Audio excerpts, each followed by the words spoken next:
growth and fiscally responsible policies with social protection. I think also a very important point you made about the feminist policies and feminist foreign policy, which definitely belongs in the realm of progressive policies.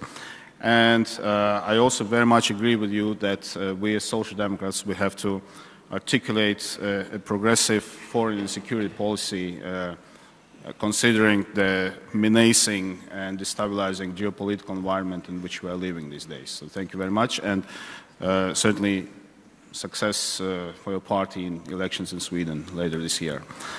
And now we come to Dr. Birute Vesaite.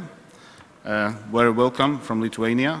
Birute is Vice Chairperson of the Lithuanian Social Democratic Women Organization and board member of Lithuanian Social Democratic Party. So, Birute, please, the floor is yours.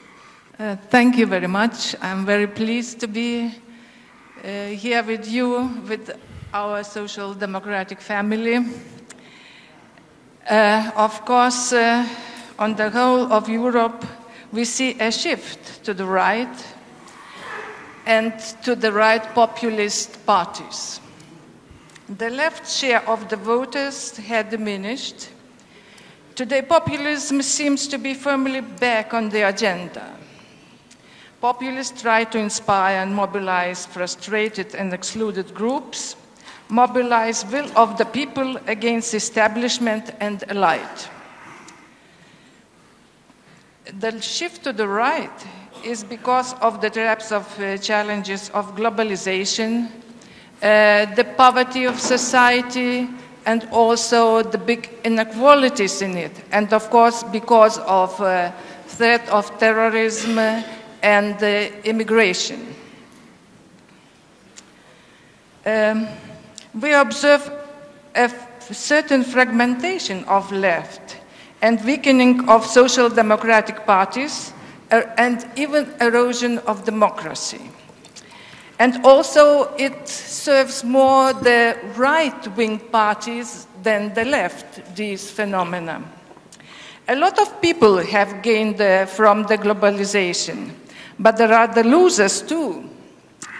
And the losers have to be compensated in the good way. It's a question of fairness. There is a conflict between people who live on the wages and the people who live on the capital. And that conflict should be exploited. Today, blue collars, that was usually voters for Social Democrats, had diminished to 8 to 9%. And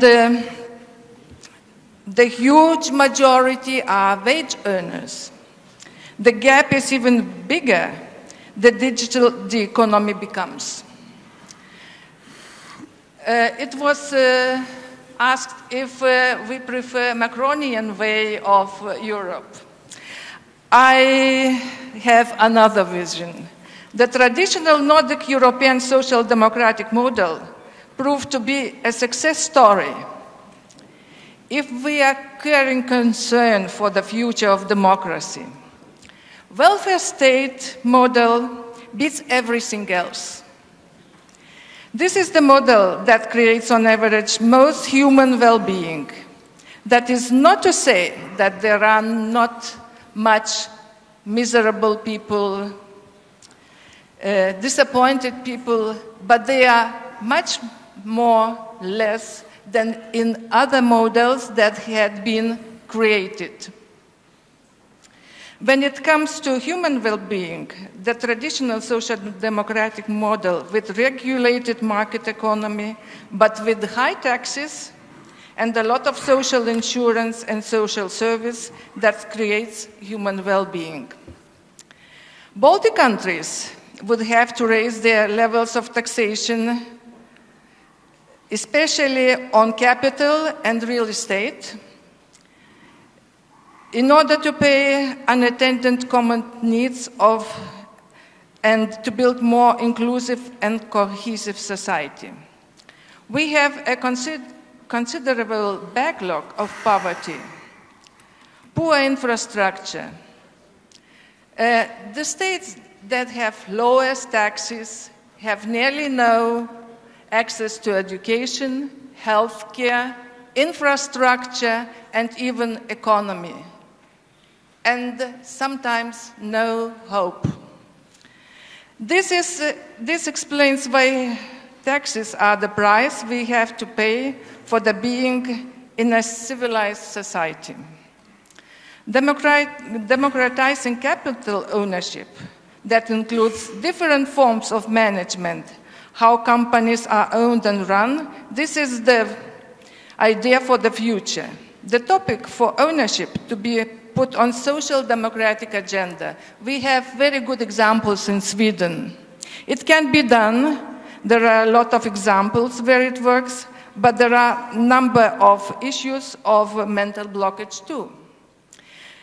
The task for social democracy is basically redefining capitalism around different models of ownership and make it work for the majority of society. So I believe in social democracy and its future.